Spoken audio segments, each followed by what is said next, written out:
Well, this is a video I never thought I'd have to make, but I was wrong. I was wrong about my chairs theory. To be honest, I wrestled even to make this video. I thought maybe if I moved on from the chairs theory and made other videos that everyone would just forget, all 34,000 of you who watched that video. Yeah, but ultimately I knew this was something that had to be done.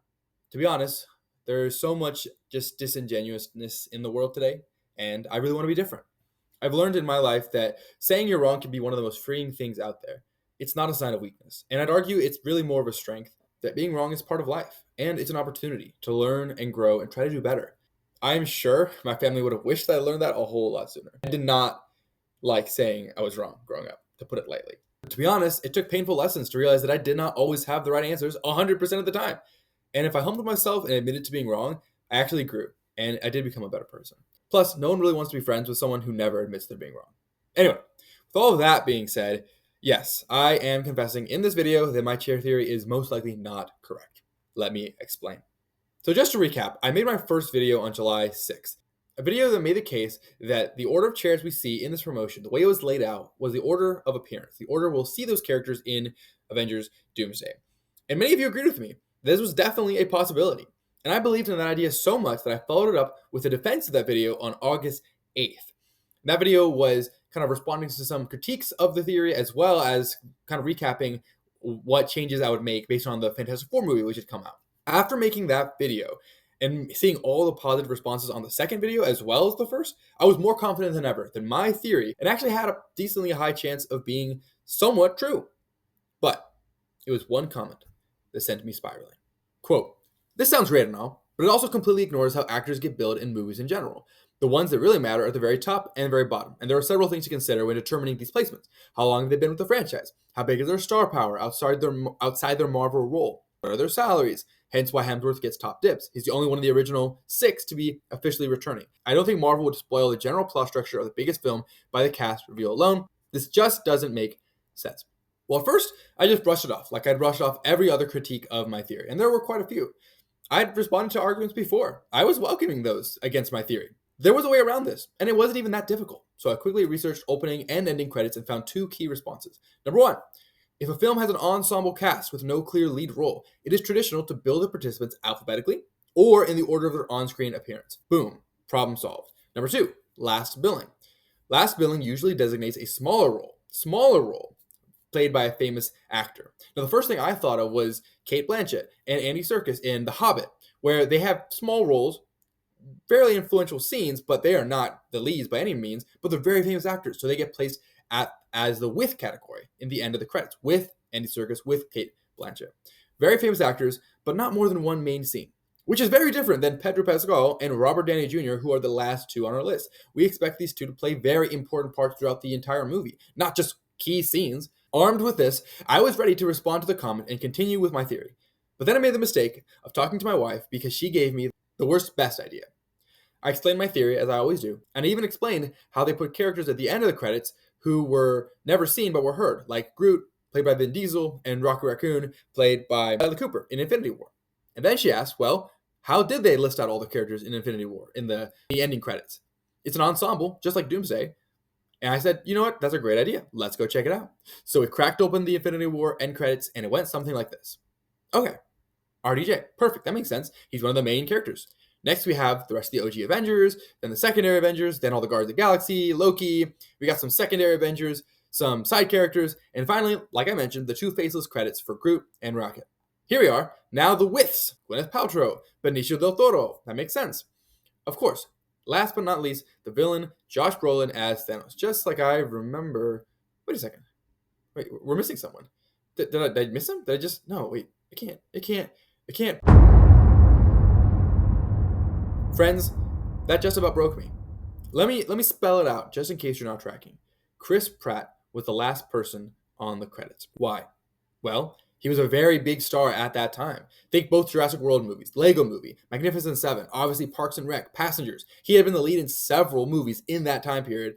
And most importantly, he was a star of 2 Marvel movies that was completely separate from the mainstream MCU. Because of those 2 things, he got last billing. Now, who does that sound like? Pedro Pascal has been in arguably more successful movies and shows, and beyond that, he was the star of a standalone non-Earth 616, so you could say almost say non-MCU movie. And wouldn't you know it, he is listed second to last, right in front of Robert Downey Jr., who is the main villain of our story. Mirroring how Infinity War put Josh Brolin, the main villain of that story, near the end as well. And that's when it all fell together. Thor was at the beginning of the list, just like the OG Avengers always are on credits. Invisible Woman was second, maybe because she was the second most important character in that standalone Marvel movie I just mentioned, followed by the two most impactful long-term characters, Sam Wilson and Bucky.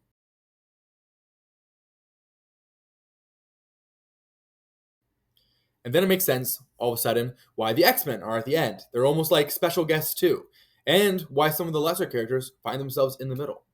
Just in case you're not sold on this, here are two reasons it makes so much sense from a Marvel Studios perspective. Number one, this is not going to change. These are probably going to be our end credits at the end of the movie with maybe a few additions. There's no crazy clues or hints they have to backtrack on no matter what scenes they decide to move around or not have. This credit list is set. And number two, it's very low risk. There's an order, and it's a reasonable order. And there's no risk giving away anything for the movie. It all made sense. My theory was ruined. Well, mostly ruined. See, if all I had done was say, hey guys, I think the chairs are the order of appearance, and we'll just see these characters in that order, and left it at that, then yeah, my theory would be 100% ruined. But I'm not your everyday YouTuber. I made scenes for y'all and everything. So let's quickly recap the scenes I predicted and see if they're still feasible, even though the order of appearance rule is indeed false. Before we even get to that though, there is something I was right about, and you bet I'm going to jump on that. In my second video, I spent a large time talking about patterns and how patterns indicate some kind of order. And some people even still thought I was crazy to suggest that, like to suggest any kind of order at all. So at least the idea that there was some order still stands, albeit maybe not the order I initially had in mind. Anyway, let's quickly go scene by scene, and I'm going to rate on a scale of 1 to 10 how likely I think each scene is, given that the order of appearance theory is not applicable. All right, scene 1, Thor runs into Invisible Woman out in space. I'm going to give this one a 4 out of 10. Honestly, I could see them starting with Thor still since we haven't seen him in so long, but I could also see him dropping in the middle as a big turning point in the movie, so I'm actually leaning away from this one. I think it's probably more likely that we'll start with Invisible Woman than Thor, to be honest. Scene 2, we cut to the real Avengers. Sure, this seems very likely, with or without the chairs theory, so let's just give it a solid 8 out of 10.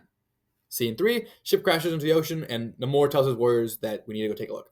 This still seems super likely to me, since they have to introduce Namor somehow, so 9 out of 10. Scene 4, the Thing comes out of the ship and Shang-Chi is there. Okay, I'm changing this part since I don't think Shang-Chi just there makes any sense anymore. But I will double down on one of my biggest takes. The Fantastic Four will be separated for some or most of this movie. The chairs led me to that conclusion initially, but now after seeing the movie, it's something that just feels right. So chairs theory or not, I am sticking with this prediction. Scene 5, Yelena at the Avengers Tower and Beast. I still think Yelena and Bob will have a lot of screen time together, but I don't think they're the only ones who run into these folks from the X-Men universe. I will highlight, the only piece of information that does not match up with the chairs being billing order is why on earth Kelsey Grammer is not with the rest of the X-Men on the list. Like, assuming it's billing order. They're all together because they're the X-Men from Fox and they're credited together. So why is Kelsey Grammer way over here? Could this be a small clue that his role is actually much larger than the other X-Men, and therefore it demanded him to be credited in a different way? Or maybe the opposite. His role is actually really, really, really small, even smaller than the other X-Men, so he was listed differently. I don't know. Either way, it's the only piece of the puzzle that doesn't add up still. I would love to hear y'all's thoughts on why he was listed here and not later, so feel free to put that in the comments below. Scene 6, Falcon is flying over Human Torch to see what's up. 2 flying guys flying? Yes, please, 9 out of 10. Scene 8, M'Baku gathers his warriors. Yes, please, 9 out of 10. Loki senses something and decides to intervene. Yes, obviously, and like I said, the Watcher is going to be there too. Like I've always been saying, 11 out of 10. The X-Mansion's under attack, and Mr. Fantastic comes through, and they attack him because they think he's one of the bad ones. Maybe, if this does happen, I think it'll be later in the movie. I'll give it a 6 out of 10. Scene 10, entered Dr. Doom. We entered the middle of the movie. Fine. I'll cave. We're going to see him probably a lot earlier in the movie. Maybe not the first scene, but earlier. I'll put him showing up a third into the movie at like 3 out of 10. Okay, there you have it. I still have some skin in the game as far as predictions go. I may not have a big, eloquent theory any longer, but it really was fun while it lasted. And I mean that. I had a blast making both those videos, and y'all seem to really like this theory, so I have absolutely no regrets. If people want to unsubscribe from me because I admitted I was wrong, that's fine, I guess. But I'm going to keep making theories, I'm going to keep adapting them as I go, and I'm just going to do what I do on this channel. Now, there is one other piece of business to attend to. I mentioned in my second video that if it got 500 likes, I would make a video exploring what the scenes would look like if the chair order was reversed, but the order was still in the order of appearance. And wouldn't you know it, but the video has just over 500 likes. It was frozen at like 499 forever, just taunting me. But I said what I said, and I'm nothing if not a man of my word. So here, for your viewing pleasure, is ATB Productions' order of appearance prediction, if the chairs theory was correct, and if the chairs were in reverse order. Please enjoy. Scene 1. We open on a Latbarian throne room. Doom is not wearing green, but is wearing an ordinary suit, bearing a striking resemblance to the Tony Stark we all know and love. He paces back and forth. There's a knock at the door. Reed Richards walks in and says, "Victor!" Doom is pleased to see his old friend. Reed is there to ask for his assistance on a new project for protecting the world. This is post the events of Fantastic Four First Steps. And while Doom seems supportive, he refuses to assist, indicating there are more pressing things on his mind, but he wishes the best for his endeavors. That's when Reed notices a large green cloak and a mask on the wall. "Nice wall decor, Victor." Reed leaves, only for us to see that beneath Doom's throne room is a hyper-advanced lab that is blurring the lines between science and magic. He is building something. He is planning something. Doom is coming. Insert title, Avengers Doomsday. The screen goes black and then flashes X amount of years later. Scene 2. We hard cut to the X-Men universe, where the X-Men are preparing for war. Their world is undergoing an incursion, and visitors from other dimensions are appearing whom seek to destroy them. This has even brought former villains like Mystique and Magneto back together with the original X-Men in order to unite and save not only their kind, but all of mankind. This time, the otherworldly visitors that pour across the rift in time and space are machines, robots from across different dimensions. Millions of them. It won't be long now, before they're overrun. Professor X looks around the room and his X-Men and says, "My friends, our hope now solely rests on Dr. McCoy. I pray he is successful." Scene 3. We zoom out almost as if someone was watching that scene with us. That's because someone was. A further zoom reveals that Uatu, the Watcher, has been paying this universe a visit, and he is once again deeply distressed. He says to himself, "Can anyone watch this and do nothing? No, I must act." He journeys across the multiverse until he comes upon Loki, god of stories, lowercase g. He begs him to do something. Universes are out of control. They're killing one another. They're annihilating entire systems. Loki and him have a deep conversation about fate and choice that we're all going to pretend to understand and feel smart about ourselves, but in reality, the conversation is beyond us mortal minds. Uatu finally gets to Loki when he says, "And your brother? What about him? Do you have peace knowing that his universe gets wiped from existence and he never gets to know that you still exist? That you found a way to live out your glorious purpose?" Loki hesitates. Uatu continues, "If you refuse to act, there will be no multiverse to watch over. There will be no stories, no tree of life. If you do not act, then we are all doomed." Loki relents. "Uatu, I appreciate your counsel, but where do I even begin? What does intervening even look like? Where would I even start?" Scene 4. Earth 616. Ghost is on a diplomatic mission. She was chosen as the new Avengers' first diplomat to Wakanda, of all places. Her task? To encourage the King of Wakanda, M'Baku, to support the Thunderbolt, the true new Avengers team. She has protection. Red Guardian was sent with her to encourage this alliance. The conversation is riddled with tension, but proceeds fairly well until an alarm blares that there's an unidentified object hurtling through space that has just crash landed. M'Baku glares at the two diplomats. "So this is what this was all about. You knew something was coming, and you needed the Wakandans' help." Scene 5. Cut to the unidentified spacecraft, which continues to spiral down out of Earth's atmosphere. A bright orange flame bursts out, and it takes off like a comet. A close-up reveals, this is Johnny Storm. He's looking for help. We shift to see Danny Ramirez's Falcon in quick pursuit. "Copy that, Cap. I'm in pursuit. Subject is not on fire. Subject is fire?" Scene 6. Cut to Avengers Tower. Bob is reading. He was left behind because even we're not sure about his powers right now. A massive portal opens up and Beast collapses through. "We need the Avengers," is all he can make out. Bob freaks out. Yelena, who also stayed behind, enters the room and sees Beast collapse on the floor and the giant portal and says some MCU-like quip, kind of like, "Can I at least eat my breakfast before the world falls to pieces again?" Or something like that. Scene 7. We cut to Shang-Chi approaching the island where the ship is crash landed. He got there before everyone else because he uses the 10 rings as a jet ski of sorts. Just go with it. He breaks open the door of the ship to reveal Rocks?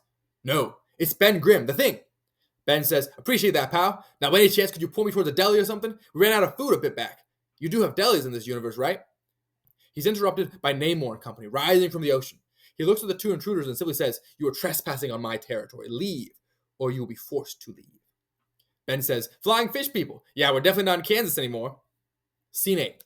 Cut to the remaining Avengers / new Avengers back on land. U.S. Agent, Ant-Man, Shuri, Winter Soldier, Captain America. There's an argument stemming from who is really in charge, which is made worse by the fact that Shang-Chi has been gone for some time now. Tensions continue to boil over to the point where it looks like Civil War Part 2 is just about ready to happen when, boom, something opens up in the middle of the area. A rainbow bridge? Is that Thor? It's Thor, and he's not alone. Invisible Woman is with him. Thor is stoic. There is no joy coming from him. He's more like the Thor of Thor 2, not Thor 4. He says, "I need the Avengers. We're all in grave danger." End scene. Yeah, I don't know if that's the best or worst thing I've ever done, but I had a lot of fun making that, so it is what it is. But that's it, guys. Thank you so much for all the support on this channel, from subscribing to liking to sharing. Everything you do helps me make more videos, and of course, hearing y'all's thoughts in the comments is literally one of my favorite things. Shout out to that one comment that broke my theory. A couple other people did mention billing in their comments just offhand, but it really wasn't spelled out like that comment did, so that comment gets the kudos. I'm not sure exactly what my next video will be, but if it's what I think it is, it actually might have even more people disagreeing with me, which is fine. If we all agreed on everything, this would just be boring. Anyway, much love to you all, and I'll see you on the next one. Stay theorizing.